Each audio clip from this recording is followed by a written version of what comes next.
Welcome to the Bad Boss Brief, a strategic guide on how to not be an asshole at work. We'll tell you about bad bosses, how they can be handled, how to tell if you happen to be one. An executive and an executive coach, both artists working in advertising and marketing for more than 2 decades, are here to advise you on the ins and outs of office environments. The Bad Boss Brief is your ultimate guide to navigating any employment landscape. Here are your hosts, Eugene S. Robinson and Stephanie Peirolo. Welcome to the Bad Boss Brief. I am Stephanie Peirolo. I'm Eugene S. Robinson. Hey there. I'm trying to bring some flair to it, you know. Yeah, he's waving his hands for those of you listening. Yes. Episode 13 is going to be about the needy boss. Have you had needy bosses? What are you guys doing? My favorite needy boss story happens to do with a band that's retiring, Steven Tyler of Aerosmith.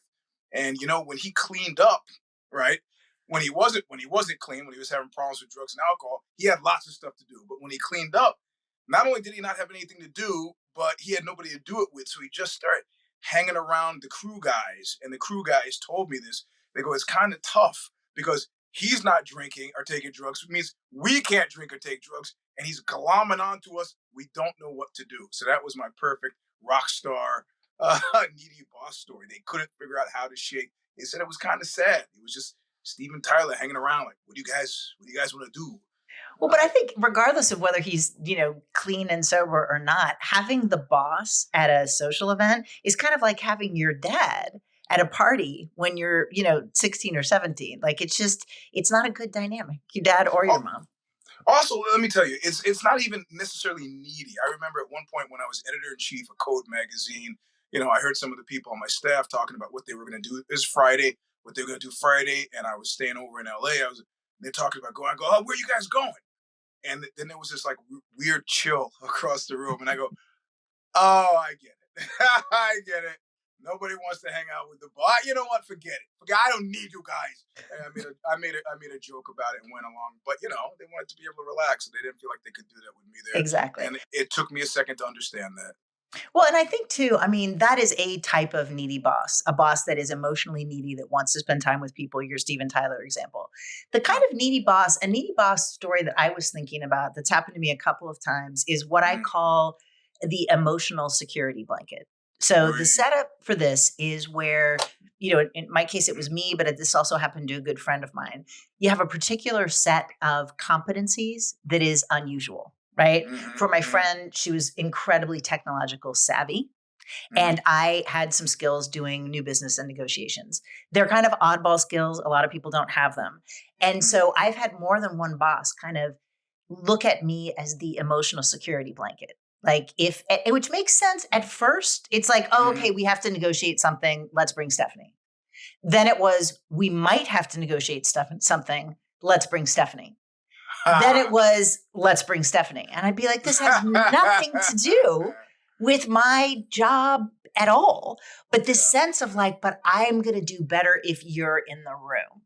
Oh, this is like baseball players where like if the guy scores a home run and he's wearing a certain set of underwear, that's it. He will never wear any other underwear. So that's, you have become the talisman. Well, and the thing is, it's like, I think that's an appropriate example because in the circumstances where this happened, neither one of those bosses actually treated me well. I really was just like the rabbit's foot. It wasn't like, I value your skill set. I want you around. I want you part of the inner circle. That would have been okay. It was really like, I'm the lucky charm and I want you to come. And I remember one time, one of these bosses who I didn't like I was working for an advertising agency and we got something that just smelled scam as soon as I heard about it. It was, it was a large brand that was well known, which I won't name. We're having events for potential agencies in Milan. We need you to be here on Thursday. This was on Monday. And we're going to see you at, like 4:00 in the afternoon. And I said to the button bosses, like, you have to go because, we might have to negotiate. And I'm like, okay, first of all, there's no universe in which this is a legitimate thing. They're not paying to fly us over there. We're only staying for like one day. And, there's no agreement. We don't know these people. This just came in on an email. I'm like, this just smells like scam.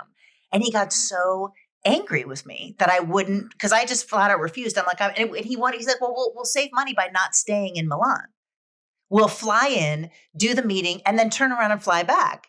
And I'm like, no. And so I said no, and he got so angry. And I had a guy that worked for me who was more than happy to go to Milan for, lunch. But, and I think that's the thing. It's like, these were not leaders that were treating me with some sort of respect. It was just, you have to go wherever it is that I want to go. Okay, but you got to get to the punchline. Did they close the deal? Of course not. There was no deal.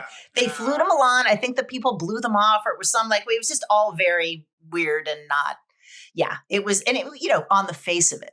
But I think that's the thing, is that, if I had been a secret weapon, that would have been okay with me, right?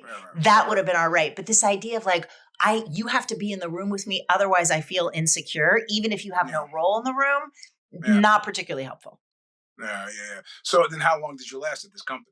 I think I was only there probably another 4 or 5 months. I mean, that was sort of the beginning of the end of recognizing that, like, there's not really, I'm nothing more than a rabbit's foot. It was weird. I mean, it's on my mind, especially since I just wrote about my boss before last, Carlos Watson at Ozzy, since he's now done, he's tried to ride the wave of racial equity. And he's done a website called Too Black for Business, since he believes that's his way to get out of his legal conundrums, which include being arrested by the Justice Department. But in any case, he at one point, his father and his mother were very much part of the early launch, and they had come to view me as a second son to a certain degree. And at one point, the father said to me, sotto voce, took me aside and said, I told Carlos, as long as Eugene is there, everything is okay. And I was like, I kind of, it stuck with me forever. Up until now, I've never remembered, never repeated it. I never heard him say it again to anybody else, but there was this idea of me as talisman. And same thing, I was with a boss who treated me really poorly, but I could see that this was part of some sort of calculation, that me being there was not only assigned to the staff, who might have thought, well, if Eugene could take it, we could take it. And as well as, I think it helped create the illusion that we were some sort of equitable workplace. I don't know. I wasn't sure the reason, but I wasn't happy with the role.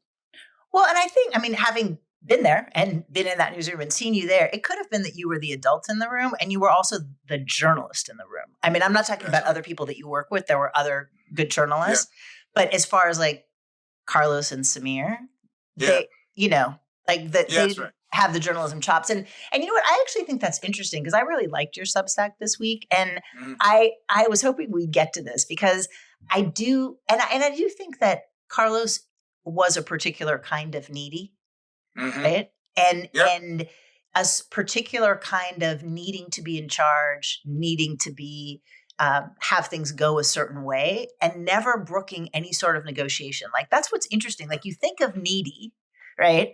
And you think of somebody who maybe is weaker, who, isn't living into their strength. But a lot of times needy people are they're still tyrants, right? Yeah. I mean, this is what I said. You asked me if I had stories. I go, no. I have uncomfortable stories. And I remember my boss was from Condé Nast, and I'm not going to identify the publication. It's not important, because, it would be easy to figure out who this person was. And he said, Eugene, could you come into my office for a few minutes? Sure. Big corner office, close the door. It was an interesting company. All the executive staffers had offices that had solid steel core doors, because the owner was paranoid about disgruntled employees coming back and shooting them.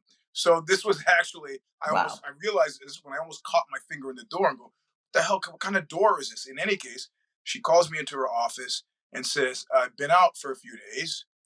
And I was like, yeah. And I thought the next thing that was going to happen was I was going to be told about something that we need to pick up, something that had been dropped, a ball, something we had to cover, or you're going to vault ahead. And she goes, do you know where I was? And now I'm starting to get my spider senses tingling, like I shouldn't be there. And I go, I don't know. I don't like guessing games. And she said, I had a boob job. I'm like, okay, that's great. Gotta go. And she goes, here, feel. And she pulls her shirt up, grabs my hand, and puts it on her breast. And Oh I'm my like, God. and you might expect that, like, how old was I? I was in my 30s, and that I might go, oh, hot diggity dog, but I was horrified. I just kind of stood there with my hand, and I go, yeah, okay, that's great. I gotta get back to my desk. And that was, I mean, neediness takes all kinds of stress. I didn't see any percentage in that play. I just didn't see any that working out for me in any way at all. So, Oh my God. Well, and again, and that's the thing with the needy boss that keeps coming up is this idea of a boundary free zone, yeah, right? I yeah, mean, and I had one boss who just, he pretended like he acted like I was his therapist, right? And it was just yeah, like, no. And he would come and tell me about his relationship problems, and he would talk about, like, why he was interested in this particular person or not this particular person. And it was just like, when you have to say to your boss, like, well, like, it's like, I don't want to know that you're dating one woman and sleeping with another one. Like, this is not information that is yeah, any way germane to our work. But it was, yeah, again, it was that sense of, presumably he needed a friend, he needed a confidant, he needed a woman who he had no chance of having sex with. And so, I was in some sort of, odd land. But I think that's the challenge, is when you end up with these bosses who don't observe obvious norms, right? And so yeah, what do you do with them? And I think that one of the ideas is, if you are a boss and you recognize any of this in yourself, like, mhm, I think there's a couple of things. Like, one, if you feel slightly uncomfortable that as a leader, you might be looking to the people that work for you for social connection, emotional connection, advice, friendship, socializing, if you feel uncomfortable about it, you should probably explore that, not yeah, with the people that work for you. If you are a boss and you wonder if you have this kind of work security blanket person that I was describing, I think the thing to look at is, there's nothing wrong with having someone that you rely on because they have a skill set that you don't have, or mhm, they're particularly adept in something that is very useful to your work.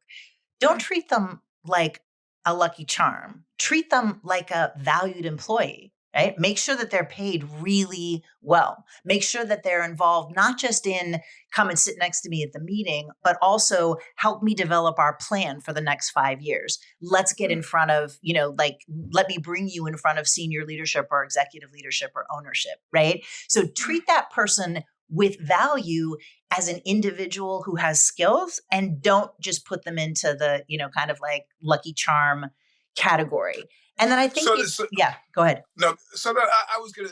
My question is, and it's sort of a philosophical one, is that can this needy person be a good boss? I mean, I think that they can. And I think it depends on the ways in which their neediness is expressing itself. Mm, mhm, Right. mhm, So and I think anyone that has a level of self-awareness, and that can see what needs to be changed in them and then change it, can be a good boss, right? I think anybody can. mhm, I think that for a lot of the kind of neediness that we're talking about, the garden variety neediness, people mhm, just need to leaders just need to, like, be very strict with themselves. Like, I am going to form more connections outside of work. You can see mhm, why, if people are working all the time, you can see why they don't have friends outside of work. That right, is not your employee's responsibility, right? You need right, to make sure that you are, spend time with family, reconnect with old friends, start a, yep, join a bowling league, right? But right, that is your responsibility. So I think people can get past it.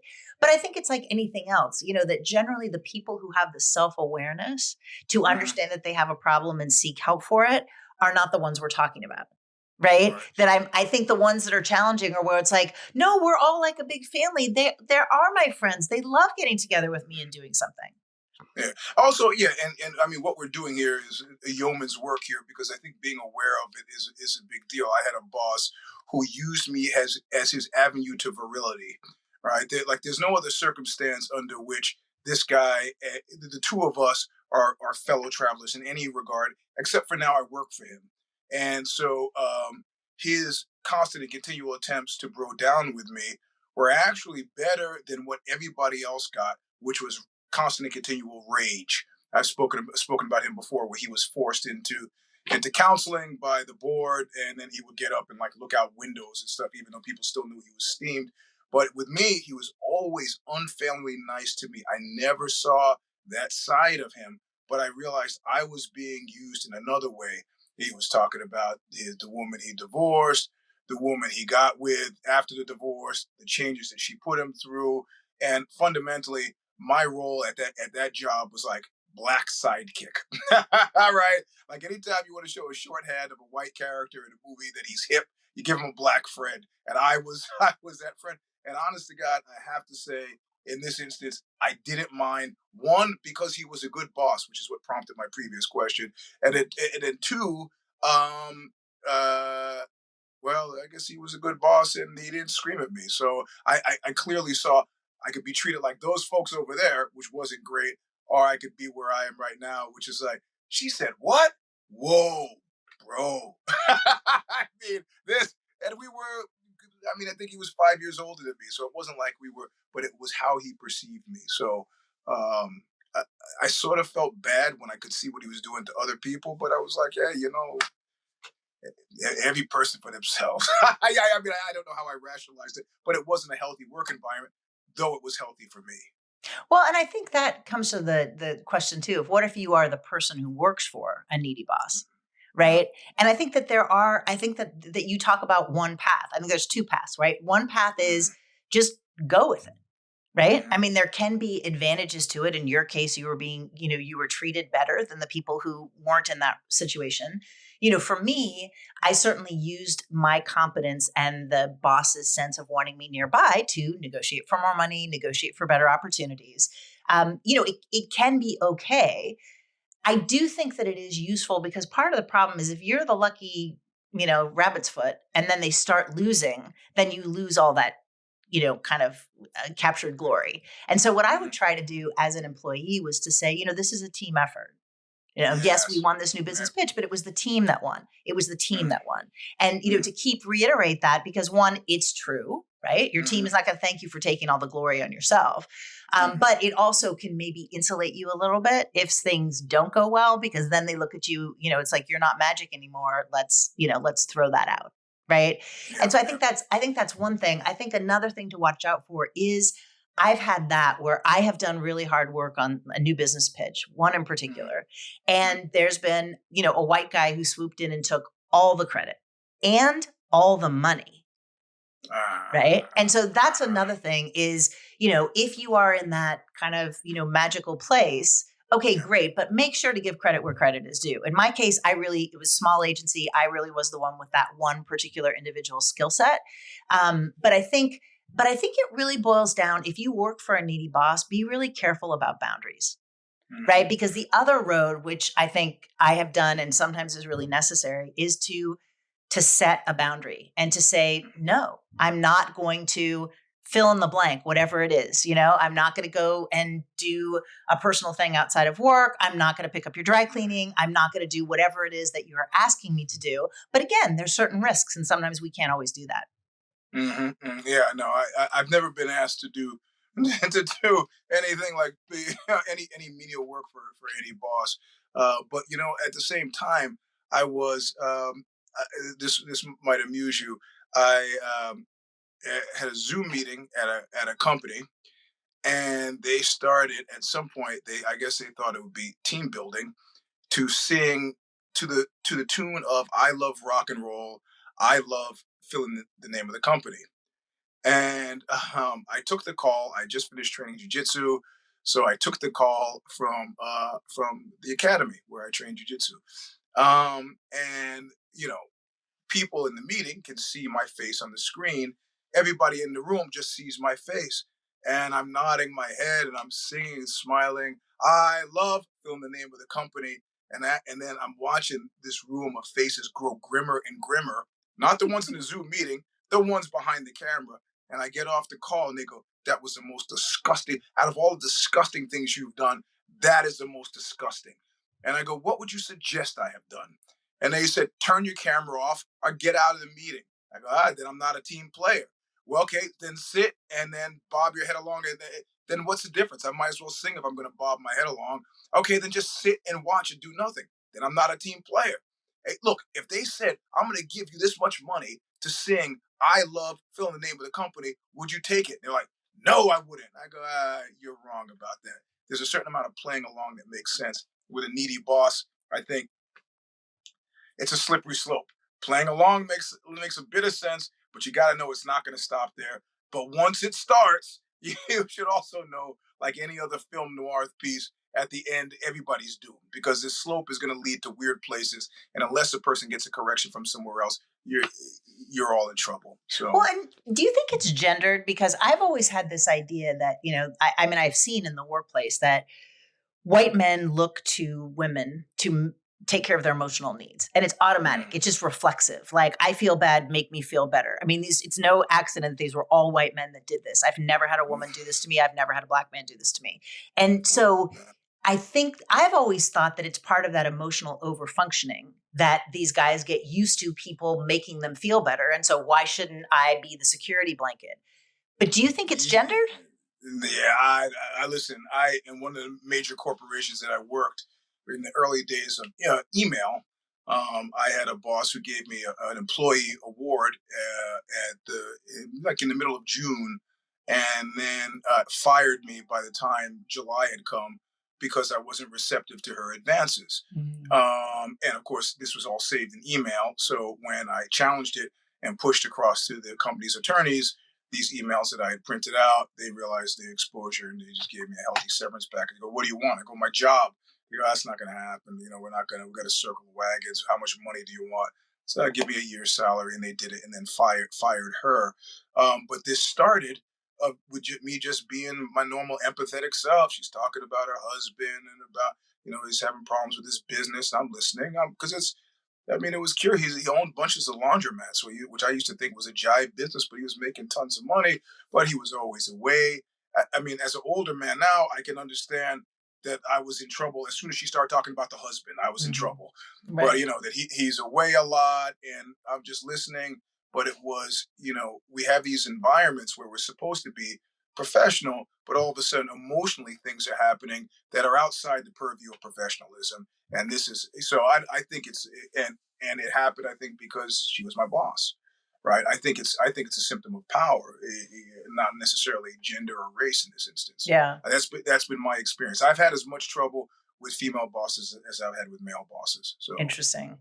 Well, and I think again, then I think it's just a general, not understanding appropriate boundaries because it is interesting. I mean, I talk a lot about, being sexually harassed as a woman, but I've actually had a number of men talk to me about circumstances like that, mm, and they don't yep, want to talk about it because somehow like it seems odd to them or emasculating in some way that they were sexually harassed by a woman. And I'm like, it's not that's you're sexually harassed at work. You're sexually harassed at work. It doesn't matter what the dynamics are in terms of the genders. It's just yep. it's that particular thing. So yeah, Well, okay. it's that great line from Deadwood where Ian McShane says, "Yanked in his muscle, and I don't like muscle." And it's the same thing. I might have gone for it, Mhm. I might have gone for it, but as soon as I was moving slowly because I was considering the ramifications, and that slowness was viewed as rejection, and that's when things got weird. Right. So, and then as soon as things got weird, then I'm like, oh, whoa, I'm not going to be muscled into this. And then it just went downhill from there. But fortunately, like Mae West said, see what she say? Keep a diary because someday it may keep you. Keeping all Yeah. that stuff in the email was pretty useful. Yeah, no So doubt. Do you have a fire me? I do, and this trades on one of the old fire me's because it's a cute. At first I was like, I shouldn't talk about this because this is insider information that, you know. But then I was like, yeah, the journalistic thing is true. If you don't want me to talk about it, don't talk to me about it. I'm a vampire. You should know to say off the record. So it's not okay. So if you've been reading the paper, I or any sort of news source, you might be aware of the fact that somebody we've talked about, two people that we've talked about on Fire Me, their names are in the press a lot recently for reasons that are shocking. And I'm speaking here very specifically of Elon Musk, which is maybe not so shocking, and Mark Zuckerberg. They are talking about having a cage match. a mixed martial arts match, a fight. Okay, this is just talk, except 3 days a week, Mark Zuckerberg is training with Dave Camarillo at Guerrilla Jiu Jitsu, Mickey Masamucci, top flight jiu jitsu guys, and is fairly serious about it. Enough so that he's bent Meta's spokesperson to make claims about whether or not he won or how he won his last jiu jitsu competition. Elon Musk has done some traditional martial art, what they call it, TMA, karate, or Kempo, some such thing. And he has now been John Bones Jones, who is the UFC heavyweight champion, has said, I will coach you. This thing has got a lot of energy behind it and a lot of steam. People are already taking odds. The CEO of the Ultimate Fighting Championship is calling it $1 billion fight. That's what Musk said it would have to earn before. He doesn't care about winning or losing or the money, but he wants the bragging rights of it being $1 million fight. It's a degree to the sickness of mixed martial arts as a sporting endeavor that this is the biggest thing on the block. But at one point, even 4 days ago, somebody goes, it's not happening. It is just chatter. 4 days hence, with the players that are involved, it seems very likely to be happening. And we're talking about a Vegas, the Apex Arena in Las Vegas. These two dummies fighting for $1 billion stake. And I have to say, sadly, I am a mark for this kind of stuff. I am a complete mark. One of the guys I trained with, apropos of nothing, speaks up today and said, Zuckerberg is why I'm here. And I like, how does that work? He goes, I'm on the executive team. And the executive team of Facebook, of Meta? Yes. Okay. Which we didn't know. I mean, we've been talking shit about Zuckerberg the whole time. The guy has kept his mouth shut. But today he says, I'm on the executive team. And somehow Mark is talking at a meeting, sidebars with this guy. And essentially, talk about needy bosses, persuades him to start training mixed martial arts with him. And the guy's not bad. And I go, well, he's training with Camarillo. Are you going out to Camarillo's place, Guerrilla? He goes, no, at his house. Zuckerberg now has at his house mats, bags, gym. So he goes to his house. He started out training at his house, and then ultimately came and started training with us. Not only that, the guy who was a referee of the match that we talked about when we talked about the spokesperson for Meta being involved has been, it's just madness, has got a call yesterday from Elon Musk. Elon Musk says, I need to train with you because you're the only one who had the front row seat on that match and can tell me what the hell happened and how I should beat him.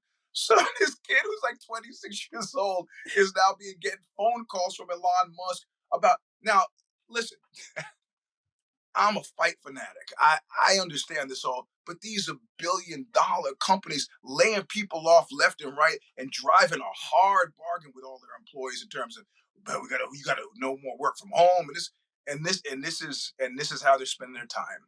I mean, I'm really torn. As a worker, I am appalled. As a fight fan, I'm excited. But I mean, this is just when you think like everything, they're taking care of everything. Like Leonard Part 6, I'm looking at the script, I'm going, this is a terrible script. And everybody goes, no, the guy who did Fame is behind it. The Pink Floyd, The Wall, don't worry, it's going to be great. And this is the kind of thing where I'm like, they're laying off people left and right. They're demanding people who don't work, they're killing work from home. This guy is, union busting. And then they go, yeah, but they're going to have a cage fight. I'm like, okay. Yeah, but here's the thing that's interesting to me, because I am not a fight fan, right? I mean, but I feel like I want to watch it because I think they're going to make fools of themselves. And I think what's interesting to me is you talked earlier about a boss wanting you around to borrow your virility. That's exactly what this is. These guys are trying to, I mean, don't you think? These guys are trying to appear macho in a world where really the only way that anyone is going to take them seriously as like a force of masculinity is, well, I mean, I can't imagine either one of them having the virility to which they aspire standing in a room with them, right? Well, yes. However, you're 50% right. In this instance, I asked the guy straight up, and I was sitting on his chest when I was asking him. So I'm sure I think he was going to lie. I go straight up. Is the Zuckerberg, he is 100% serious about it. 100% serious. He's training. He's bringing top flight guys training 3 days a week with regularity. So he's serious about this. Well, And I go, is he good? He goes, he doesn't suck.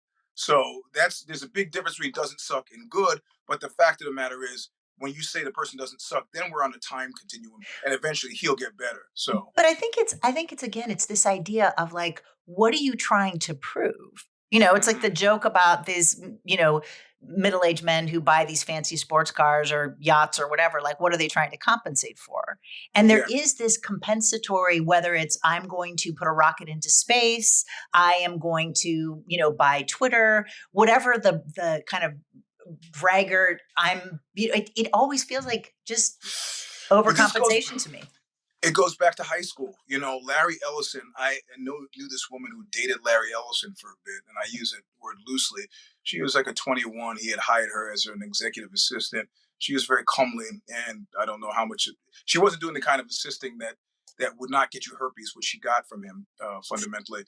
And I'm sorry to tell you, these are Silicon Valley. This is common knowledge. But she said one of the things that he really seemed to get off on and enjoy was the idea of meeting her at her apartment. Initially, when he first said, "Hey, should we go over to your apartment?" He goes, do you live in like a pretty bad neighborhood?" So clearly he was fetishizing poverty to a certain degree.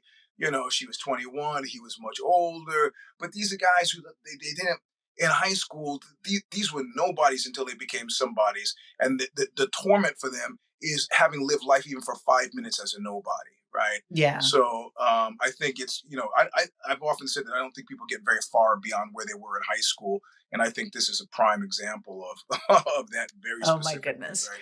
Well, with that, that's all we have time for. Send us your questions, ideas, WTF@badbossbrief.com. Again, WTF@badbossbrief.com. And also subscribe on Substack to listen to our new feature of Sub Rosa. And we answer questions that people might necessarily want to ask in the more open forum. So it's behind a paywall. Again, WTF@badbossbrief.com. And we'll see you next time. Thanks.